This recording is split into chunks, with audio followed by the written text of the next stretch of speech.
There is a problem in the car industry that is bubbling away in the background, and today I want to talk about it because we are now officially in autumn, hence the jumper. Thank you. And I want to talk about what's going on in the background because if you are not a car dealer, you might not know about this, but it is becoming more and more of an issue, and unfortunately, it is with finance companies. And I'm not one to whinge. However, today, I'd like to explain the problem that's going on in the background, how it's causing us issues here, and how, quite frankly, it's becoming less and less about the customer and more about making money at the detriment to not only the customer, but car dealers as well. So I want to talk about this. I'm going to talk about a particular case I've got going on at the moment where a finance company is trying to claim £9,000 off me because of a decision that they've made. So I'll go into that in a little bit of detail at the end of the video as well, but in the spirit of tradition, good morning, good afternoon and good evening, welcome back to the channel. And I do want to start off by saying it ain't all bad. And I know that someone put a video on recently talking about car dealers whinging. Well, there's a lot to whinge about, but it ain't all bad. Let's dive into something to whinge about though, because this is a problem.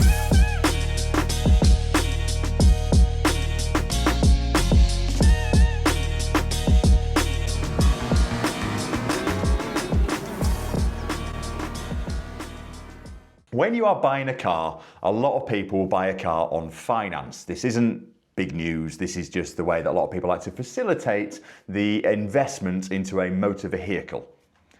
They get strapped up with finance. Now that's fine because a lot of people haven't got 10, 20 grand or whatever it is to buy a car lying in the bank account. So finance is a great product to allow you to get into a car. Now there's been a lot of taboo and there's been a lot of negative press about finance at the moment, and understandable because what's been happening in the past is some unscrupulous car dealers have been manipulating finance deals to better themselves and not the customer.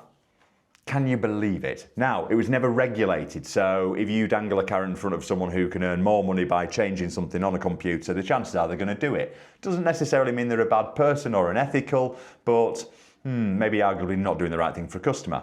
That's not what I want to talk about today. What I want to talk about today is third-party finance brokers. Now, what does that mean? A third-party finance broker will be a finance company that you find online, and they will allow you to buy the car through their finance products from a dealer that is on their recommended list, which as a rule is just basically any car dealer that can prove they're on company's house and they're VAT registered, etc. Now, the problem I've got with these companies is what they've started to do is I will get a phone call from a car finance broker saying, I've got a customer for you, and he's pre-approved, or she's pre-approved, or the toaster's pre-approved, and they are ready to buy your car. Now, what they'll then start to do is sometimes try and negotiate the price of the car, no. Or what they'll do is they'll tell you that they have something called an admin fee, which I find totally bizarre. So essentially, when you are providing finance to a consumer, you get paid a commission, and this is what's been kicking off in the background. Now, commission isn't a bad thing. I mean, if you buy a fridge from Currys or DFS or wherever, and it's on finance, someone gets paid a commission. It's a perfectly normal thing. Life insurance, you get paid a commission. This isn't news. However, what these finance companies or brokers have started to do is not only are they getting paid a commission for providing the finance for this customer, they're starting to charge car dealers an admin fee for it as well. Now, I take problem with this. And the problem I've got with it is, first of all, you are taking away our opportunity ourselves to earn some commission on finance. And again, I know it's a taboo subject, but it's fact. You know, car dealers do earn commission by providing finance. I've just got an FCA bill through for over £1,000 for providing finance. So there's a reason you get paid a commission. You've got fees to pay and you've got everything else that goes with it. But what they started doing is charging an admin fee. Now for me, I point blank refuse to pay an admin fee. I'm not having it. Or what I used to do is I used to charge an admin fee back to the finance company. So they might charge you 295 quid as an admin fee, and I will say, well, that's uncanny because our admin fee is £295. So it's a little bit of robbing Peter to pay Paul. Now, inherently, what these finance companies like to do is they will charge that fee back to the consumer. So it's the consumer inevitably that ends up paying this fee on top of paying for the finance commission as well. So for me, it just feels totally unfair. I've started digging my heels in this one, and I simply just don't pay the fees. So they say, oh, we're going to charge you 250 quid plus VAT or whatever it might be. And I say, well, I'm not paying it. I'm not doing the deal if you're going to charge a fee. And a lot of them started waiving the fees. Although we've had one recently with Vehicle Loans for You or some company like that, where I said, I'm not paying the fee. It was all agreed. And then they sent me an invoice through anyway afterwards. So I've been fighting that one. Now, I've got an issue with this type of business. It just frustrates me because in here we try and do everything genuinely we can possibly do to make sure the cars are right for customers. The service is right, the finance that we provide through finance lenders and brokers is right. Everything we do is really, really tight on compliance. And then you get these third parties that come in. Now, another instance that I want to talk about as well was and I'm not going to mention names here because it's not fair, but again, it was a big car finance company that lend money to, or that facilitate finance for customers. And let's just say that you could contact this company at any point during the week, at any point during the day. So you might have gathered who they are at this stage, but anyway, doesn't matter. They provided a customer to me, which was already my customer because they'd seen my car, but let's not have that argument. And they said, look, we've got them all set up with the finance. Long story short, the customer then got in touch with me. I asked who the finance was with. They told me the company who was on my panel personally.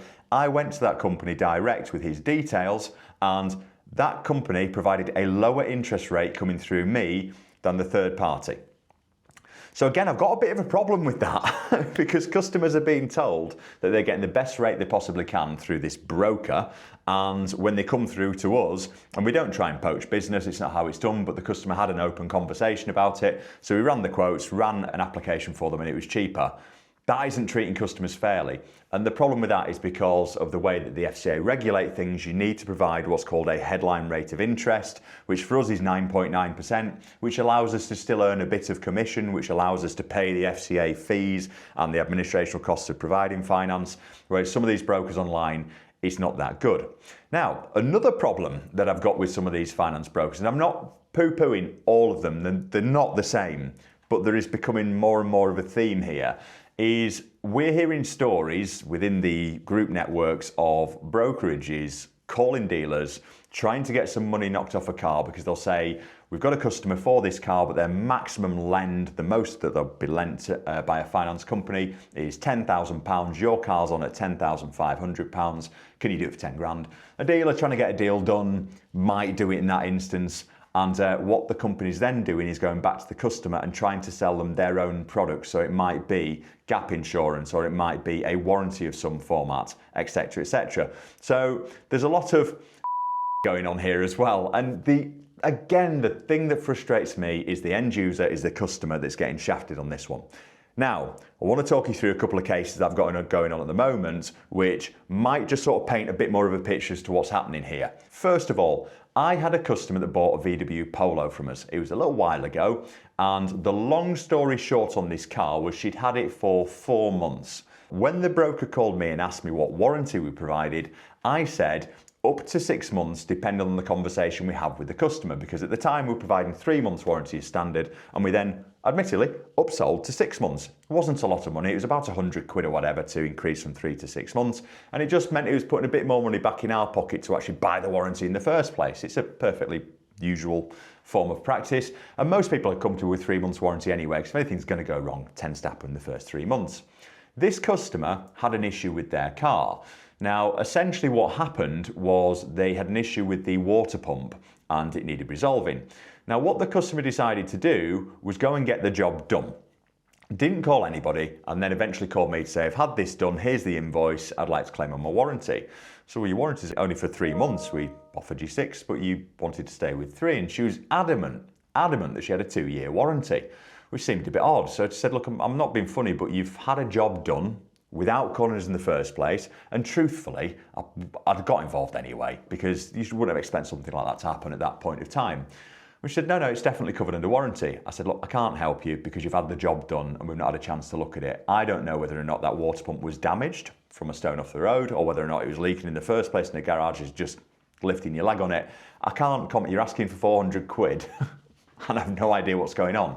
And at that point, I kind of put my foot down a little bit.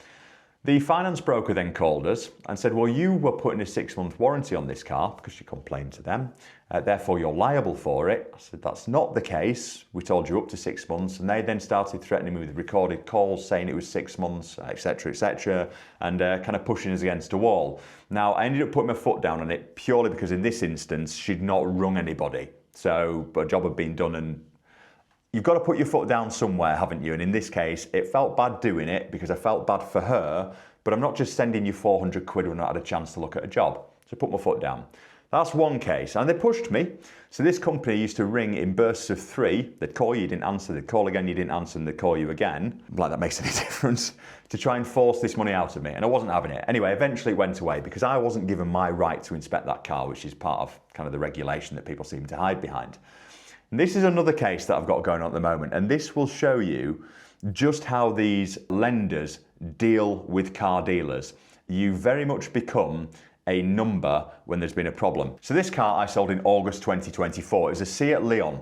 Sold it to a chap, really sound bloke, everything was okay, and he'd come through one of these third-party brokers, and the lender was Money Barn. Now, if you don't know who Money Barn is a lender that will lend to people with adverse credit or poor credit or whatever it might be. So they tend to charge quite a high interest rate, but it is often the only place someone can go to get a loan. I don't judge. As far as I'm concerned, they send me the money, your interest rate is dependent on your circumstances.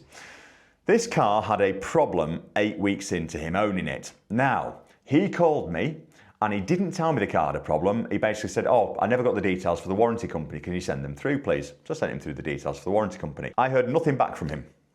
Then, about a month later, I got a phone call from him saying the warranty company won't pay out on my claim. So I rung the warranty company. The warranty company explained to me that essentially what this customer had done was take his car to a garage for diagnostics, which they'd ask him to do.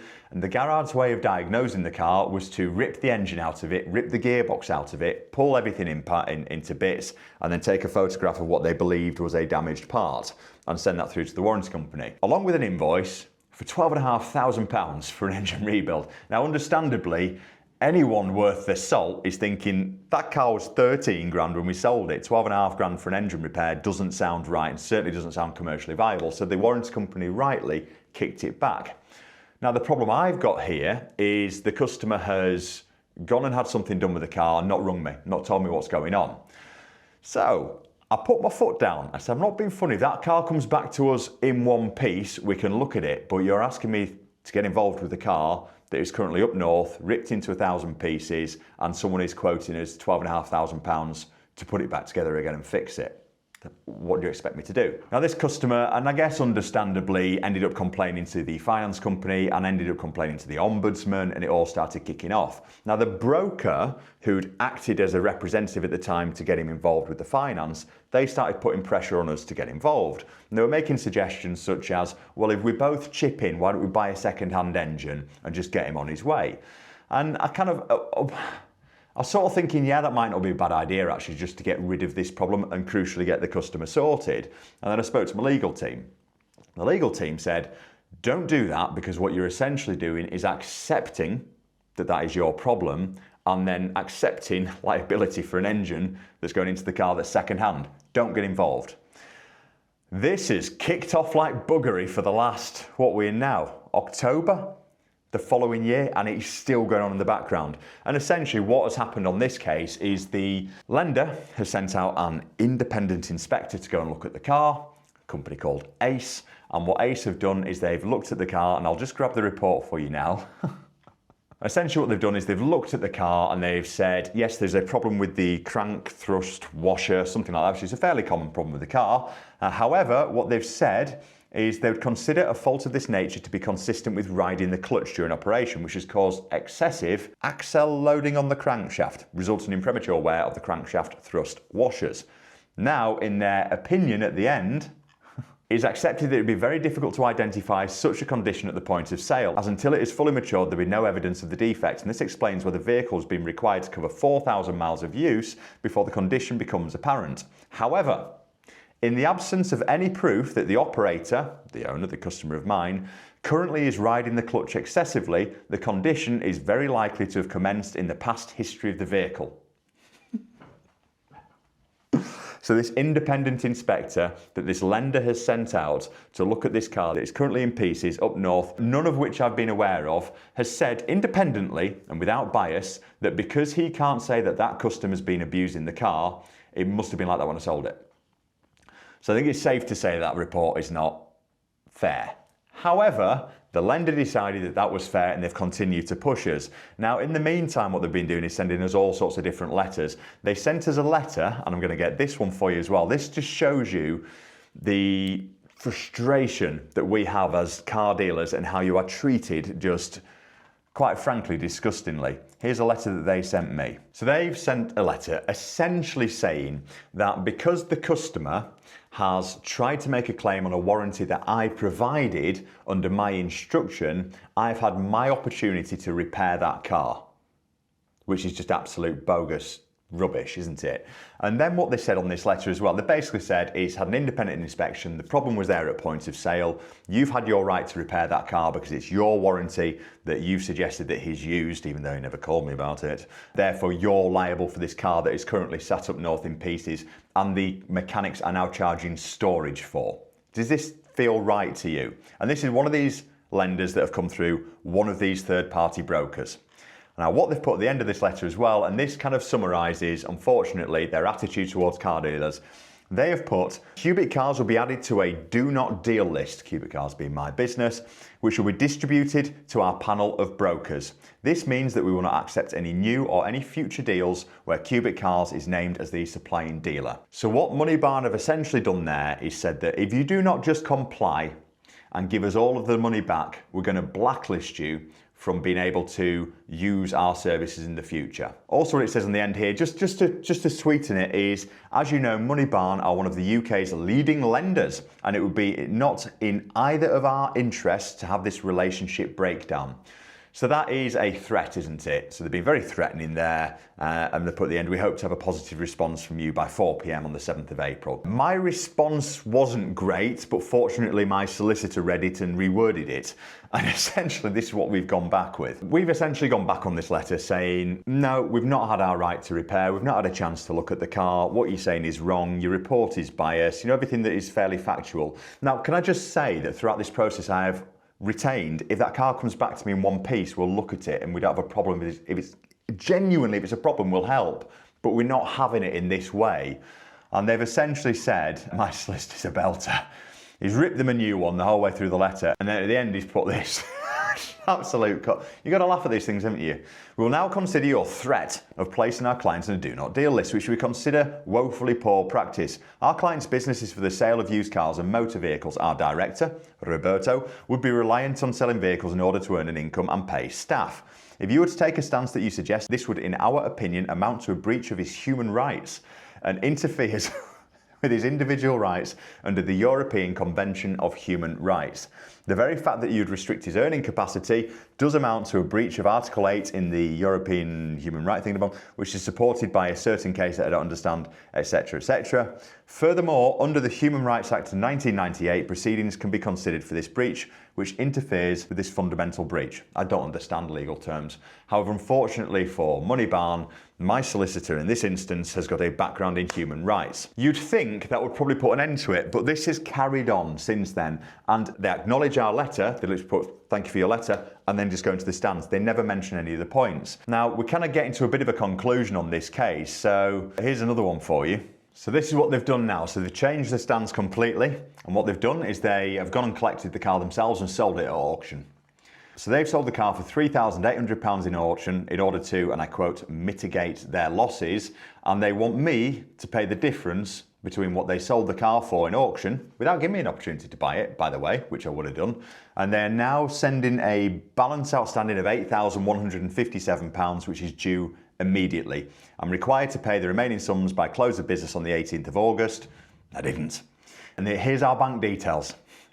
Now, also in that letter, what they've decided to do is they've decided to go down a different act. So basically, if you don't know, we were all governed by the Consumer Rights Act 2015. It is a very, very simple act to follow, but it has got various nuances that people don't necessarily understand, or they might look at it and interpret it in their own way. But it is very direct and very to the point. I think what's happened here is they've realised, actually, There's been a breakdown in continuation here of responsibility, therefore our mate Rob isn't liable. So what they decided to do is change the tax and go Sales of Goods Act 1979, which was the act prior to the Consumer Act 2015. So that what they're now doing, they're saying that the vehicle should have been of satisfactory quality and that they're trying a totally different angle with us. This is what it's like dealing with brokers and lenders. Now, as you can imagine, my solicitors got back in touch with them and said, man, absolute belter. To summarise, and I won't go through the entirety of the letter that our legal team has sent, what he's basically said in this letter is that we're not going to entertain it because you are changing your stance completely and using an act that absolutely has no bearing on this case whatsoever, and therefore, should proceedings follow, a matter of your unreasonable conduct shall be brought to the court's attention. This is a consequence of not being a good little boy and following exactly what a finance lender is telling you to do. They will hound you, they will batter you with calls, they will batter you with letters, physical letters sent to your address, emails. They will continue until they get the result that they want. They'll threaten you with court, they'll threaten you with not being able to deal with you in the future. They've even said to my customer that the report that they've had confirms that the fault was definitely there at point of sale, which it doesn't. And so my customer, as a result of that, has left me a negative review on Google. So this, unfortunately, is another problem that is in the car industry. Now, how are we solving this? I mean, for me, I've got a broker that I now use. We've got a couple of people that we use directly. I've got one broker that I've used him in the past. He's now working for another company, and they genuinely do the right thing for the customer, which is really important for me when it comes to getting the right interest rates, etc. But also, they're not just a bend over and take it company. If something needs sorting, then they will look at how it needs sorting and not just go, let's chuck a second-hand engine in. They'll go, can we get it back in one piece, brought back here so we actually know what we're looking at, etc., etc. That is a better result for the customer. It's a better result for me. I have finance brokers coming in here fairly regularly. We had one in not so long ago, and they came in and said, look, you know, we do everything right and blah, blah, blah. And we sat down, we had a really good meeting with them. And basically the deal was that they would split commissions with us 50-50, which is fair enough. And can I just say, commissions aren't the main driver here with why you would choose a broker. And they then sent me through the terms and conditions, and I read through them and they said, yes, 50-50 split, anything over for the first £4,000. So they lied. So it's so difficult trying to find a good broker, good lenders, to make sure that you can conduct your business properly. But I think I've got there. Anyway, I hope that gives you a bit of an idea as to some of the stuff that we have to deal with in the background. But I will hone back on my comment that I made at the start, that it ain't all bad. We've sold some nice cars out of here this month and we've done okay. It's been another okay month and we've met some lovely people, we've bought some lovely cars and everything is good. But this is to give you yet another insight into what is going on in the background in a car dealership. And I think things are going to have to change with this sometimes because I am no longer dealing with some of these third-party companies. I'm just shutting them off completely. And at the end of the day, they might think that their customer is the one that is borrowing the money. Truthfully, their other customer is the car dealer. And if you keep treating us badly, eventually we vote with our feet.